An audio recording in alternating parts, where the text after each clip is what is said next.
Oh, There you there go. you So this helps me sort of mark it right here. I know where the beginning is because my hands are up, little tricks like that. So I'm going to just start talking. You ready? go. Okay. Hey, everybody. I have the great privilege to introduce to you, again, maybe reintroduce a great friend up in Barrie, Ontario. Barrie is a beautiful town right on some water, and it's surrounded by wilderness. But Matt Drury is the very brave soldier up there that struck out on his own not that long ago, just a few years ago, and creating his own funeral home in Barrie. And I thought, what better place for people to hear a great story of an entrepreneur and a death care professional striking into the world than from his own mouth. So, Matt, how's it going? It's going well. Thanks, James. Um, yeah, I think you and I are kind of similar in a way in Mm-hmm. our stories, and I appreciate you and being a friend and being able to talk about our journeys together. So thank Yeah, you. us too. Us too. We had the good fortune of breaking bread just a few nights ago, and it was we were breaking sushi, but it was so great for. Uh, we got together with our wives. We sat there for a few hours and just kind of unloading a little bit because for many it's is a strange life that we live. One in funeral service, but two. Um, Running our own operations, and we just both happen to be first generation undertakers. So Hmm. we're cut from a weird cloth, but it's a great cloth. Tell me about how did you get started in your having your own business? So that that's a bit of a story in itself. I always wanted to have my own funeral home, but really it just seemed like it was just out of reach. I Sure, mean, sure, um, when we got into it, James, I think back then things were more traditional. Things, sure. were different than they are now. Most people had a visitation, a service, that kind of thing. So Right, the expectation was to have a building that could facilitate everything, sure. right? There was a level of that expectation, but some changes were happening where I was working, and my wife and I had discussed the possibility of opening up a business of our own to serve our community, just with all the changes that have been going on in funeral service. So we certainly put together a plan, and um, we'll get into it a little bit more. But Legacy was born. Right now you're in a city of several other funeral homes, so you're not like a standalone one shop one.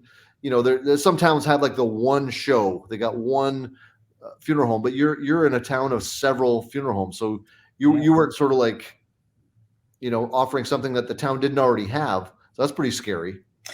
it is scary.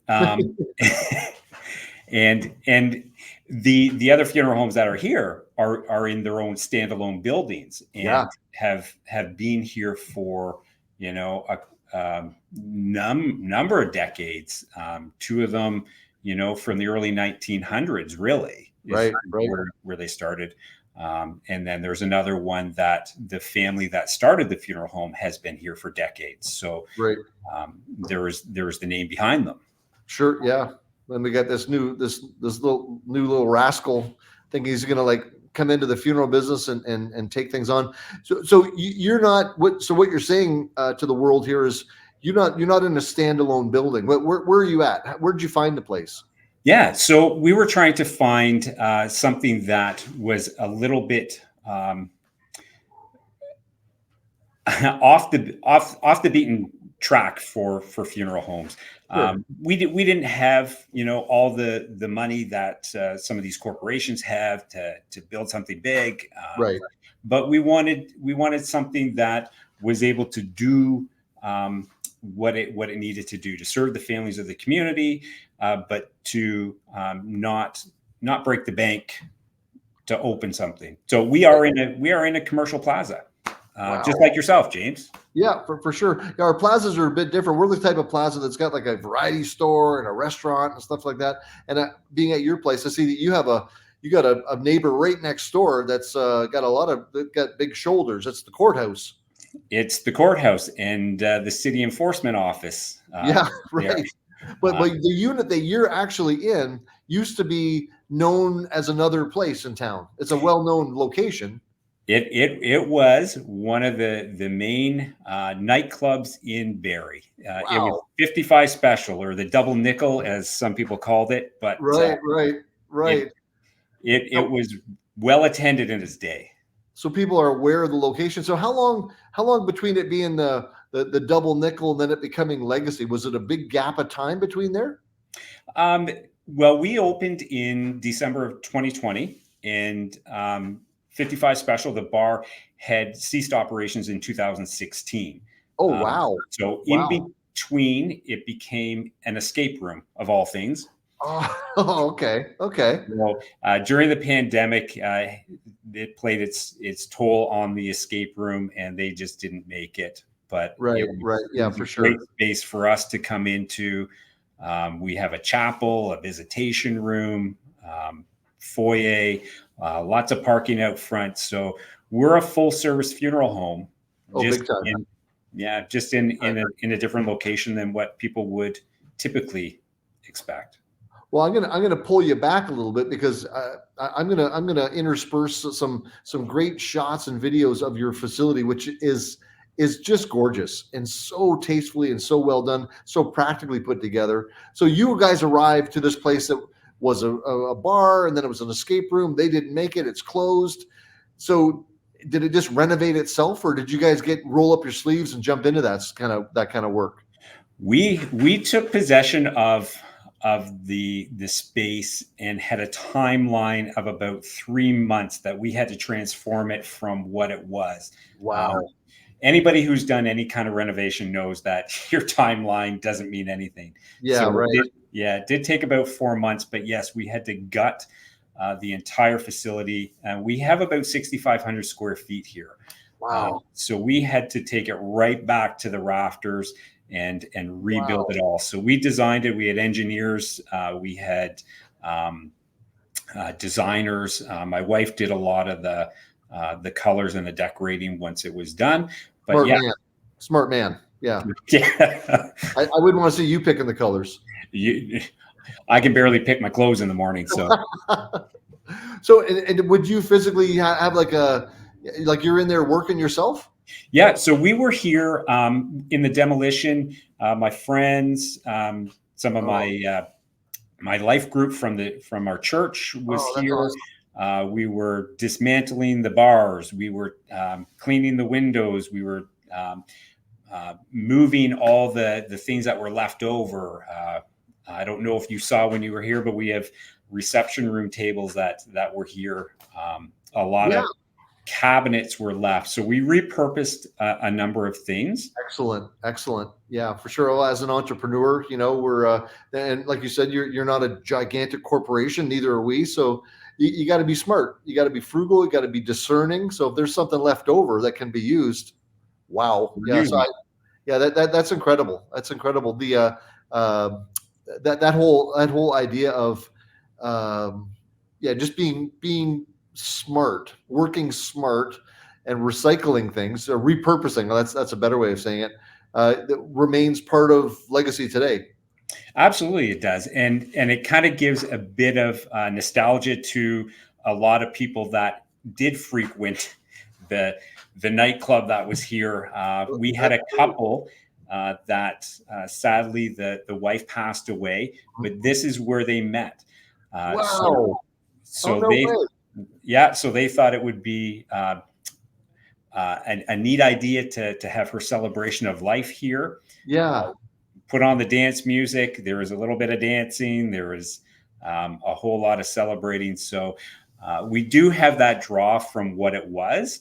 Sure. Well, So I love that because you mentioned, you hinted at the kind of there's expectations that the public feels like are put on them sometimes at certain facilities. You walk into a beautiful palatial estate like structure with all the, and it's almost like you're expected to, oh my goodness, I better raise my game as a consumer. And now suddenly, yes, I want 5-star everything. But yet there's the other way where most of us are regular people. work regular jobs, have regular savings and whatnot, and then our people die. And what you're describing sounds like that, like the appeal of your regular person saying, "Yeah, we're going to do it our way. We want it done right, and that's why we're coming to you." But like the aspects of not expecting people to suddenly become like they're from the royal family all of a sudden, but they're just regular people. You know what I mean? I know exactly what you mean, and Yeah, that was part of the plan, to be in a space like we're in. So it's not intimidating when people come in. It yeah, can, that's the word. That's the word I was trying to think. Yeah, yeah, and it can be whatever that family wants it to be, whether it's a traditional type service or whether it's something totally unique. That's right. what we're here for, and Yeah, our answer is yes. Yeah, yeah, if that's yeah. what you want, our answer is That, yes. that's right. We start with yes too, and then sometimes go in the back room and go, "How are we going to do this? I don't know. I already said yes," and we figure it out because the customer is number one. Without customers to serve, we don't exist. So yeah, yeah, I know you guys would treat your clients as we would, like gold. Whatever you need. Well, yeah. But very rarely is someone going to say, like, we want to be shot into space or something that really is impossible. But your place, we're talking about, your place is doesn't have that intimidating feel that maybe other very traditional funeral homes do. But I love the look of your place. You've got all of the elements of a traditional funeral home, that beautiful chapel space that also, I've noticed with your accordion wall, could be made even bigger. My goodness, you could have a massive gathering in there. But you've got all the elements that you would need, and that you would find at a traditional funeral home. But still, the feel never stops feeling. When I say casual, I don't mean in Mhm. that in a negative way. In a very positive way. It's inviting, and the whole thing, it just screams like this is for regular people. Yeah, And it's just a warm feeling that yeah, nobody's going to feel like they're out of place. yeah, yeah. That's right. That's right. It matters not what our station in life is. Whether um, whether you're a CEO or whether you are, just trying to make ends meet. It Sure. doesn't matter. You're treated the same way, and you have the same feeling when you're here, and the space is comfortable. Yeah, for sure. Because it's almost a cliche to say that the great equalizer is death. Death. The CEO, the welder, the guy in welfare, we're all going to deal with death somehow, and then people At need the to end deal of with the it day, first. we're all the Yeah, same. yeah, exactly, exactly. So yeah, you have this idea, you have a dream that turns into a tangible thing. Your hands in, you've got your community around you, your friends from church, your family, your kids. You're jumping in. They got people cheering you on. Legacy is born, and the doors open during a pandemic. In the middle of a pandemic.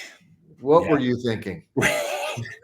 Couldn't you predict that? I know. Wow, wow. Yeah, the funny thing with that is we started the process putting together the business plan, late late summer, probably end of August, beginning of September 2019. It's kind of dreaming of what is this going to look like? What's Right, it going to be? And kind of putting the pieces together, talking through things. What is it that we want to do for our community? What is the space that we want to have? And all the while, just hearing in the background about this bug that's happening over in China, and is it right, going to right, come over here? Um, how's that going to affect funerals? How's that going to affect life? right. And then by the time we get into March of 2020, Yeah, things have we changed.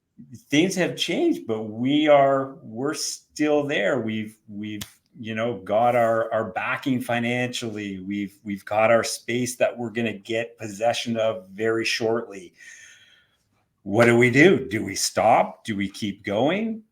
So Yeah, a lot of prayer. yeah, I bet. I bet. Uh, And uh, obviously, you move forward. It's we, it's like the battlefield kind of thing. Do we retreat and go home and feel horrible and regret, or do we push through? Although it's scary. I guess that's what courage is: doing scary things anyway. doing them anyway, Yeah, and that's right.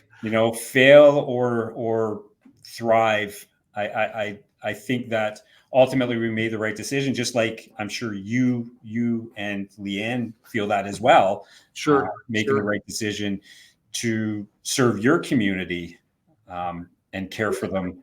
Exactly. Yeah. Like all entrepreneurs, we have that in common where, whether you're a restaurant, a funeral home, a garage, whatever, that, all the stats are out there that they whoever they are, they'll say, within the first 2 to 5 years, most small businesses fail. That stat alone scares probably most people away. But most people are not nuts like we are and start their own company, and probably most funeral directors maybe don't even have the drive to have their own place. Would maybe be content to do frontline work, which is very, very valuable and good. But Mhm. not every funeral director says, you know what, I think I want to drive the whole boat. I want to carry the whole stressful load. And so, yeah, we're weirdos, but we're the greatest kind of weirdos there are. Well, I think too, and from being in this business for so many years, that being a funeral director in itself is a stressful job, Sure. Yeah. and Yeah. serving families emotionally, physically, 24 hours a day, 365 days a year, and you got to be on. And then to Yeah. take on a business, I don't know what you're thinking, James. Yeah, I know. I take solace, and I know we both have a lot in common as far as a part of our stories is we have a faith foundation where Yes. you mentioned words like your life group, your church family, prayer. These are important things that would keep anyone grounded, and accountable too. That there's people that can call you on the carpet at times too. But knowing that on our own strength, completely our own strength, it's shaky. It's shaky for sure. Yeah. Yeah. Yeah. And to know that it's not in our own strength, and we know where we get that from, and Yeah, and that yeah, makes the world a difference. yeah, for sure, for sure. So now, your humble beginnings, the hard work in the beginning. Now you're in the game now, big time. Is it safe to say legacy is in year 4? We're in year 4. We just completed year 3. Okay, okay, Um, so our first year consisted of about 10 months, uh, right. our first fiscal year, and then we have 2 full fiscal years. So now we're into our 4th year being open, and the community certainly has embraced us. Oh, excellent, excellent. Well, I can see that from your use of social media, and it makes sense that obituary should be online because it's another way for families to get the word about services. So you tend to sort of see there's families that are being served, and starting your 4th year now, you're developing your tribe of people that would say all you got to do is just call Matt or call Legacy. Yeah. And it's an unquestioned kind of loyalty that begins there. That's earned, hard earned for sure. No one gives us anything that way. But you must be feeling like, you're getting a bit of a foothold. We do. I mean, we take nothing for granted, Sure, of and course. we certainly check ourselves every time we come in. Why are we here? Why are we doing this job? Yeah, First and foremost, that's it. And we don't want to be comfortable in just existing. We sure. want to certainly be able to continue the honest service that we give, and to be able to find new ways to serve people. Sure. Well, I had this is probably well, I'll cut this part out here. This I was bumbling over there, but I had the privilege of kind of being a fly on the wall just on the weekend because we were going to try to get together and do this in person. But Mhm. then I'm waiting in your foyer, and some people came in and they needed to speak to you. And I thought I better get out of here, but I couldn't help but hear the way that you spoke with the family. And it was very comfortable. It was open. It was honest, and the way that they're reacting to you, I thought this guy has got you got the stuff. You come across as very approachable, very open, and very honest. I heard you say things like, I'm not here to talk you into anything. Like, how can we serve you best? How can we honor your person? And I just thought, like, wow, I was just quietly from the other room, kind of cheering you on, thinking, like, right on, man. This is whether if we're the new breed, maybe it's much needed. There's a lot of junk that happens out there in this industry that Mhm. people embrace guys like us, and it would sound great to sort of hear you're in your element And that's why I thought, I'm going to get out of here. This guy's busy. He doesn't need me hanging around. Yeah, and I know that we've had conversations before about how families need to be treated, and Sure. and that we're not pretentious. We're not, above anybody else. Yeah. Yeah. If anything, we're kind of looking up to them to Sure. a certain degree, right? Yeah, that's right. It's an interesting way to put it. Yeah, for sure. For sure. So listen, yeah, I did want to just give the world a little snapshot of Matt and legacy, and like a thermometer. You guys have been through hopefully the most nail biting part of the journey is the beginning, where you're thinking, are we crazy? What is happening? And this pesky pandemic happens. But now we're through all of that, and you're moving, and you're serving your community and becoming known. So it must be yeah, you're feeling more and more confident, I would think. Feeling more confident, absolutely. You and I both know that this industry, we have our quiet times, we have our busy times, and Sure. certainly, I don't know for you, but for me, for the first couple of years, trying to get used to those times, and not, go off the deep end on either way. Yeah. Oh, no, we're so quiet. Are we going to make it? Or Yeah, that's right. we're so busy. Are we going to survive? Yeah, that's right. Yeah. But Yeah. certainly becoming more comfortable with knowing that there is a community out there that does endorse us, and that we will continue to serve well into the future. Yeah, that's awesome. That's awesome. Well, thanks for your time. I know you're busy. I'm busy today, but I just wanted to get this together, get this done, and get the word out there. So we're going to put all your credentials there. So folks in Barrie that for some strange reason haven't heard of Legacy yet, we're going to make sure they do. Well, thanks, James. Thanks for the time you took, and it was great talking to you again. Okay, Matt, you take care. You too. Thanks. Here, I am just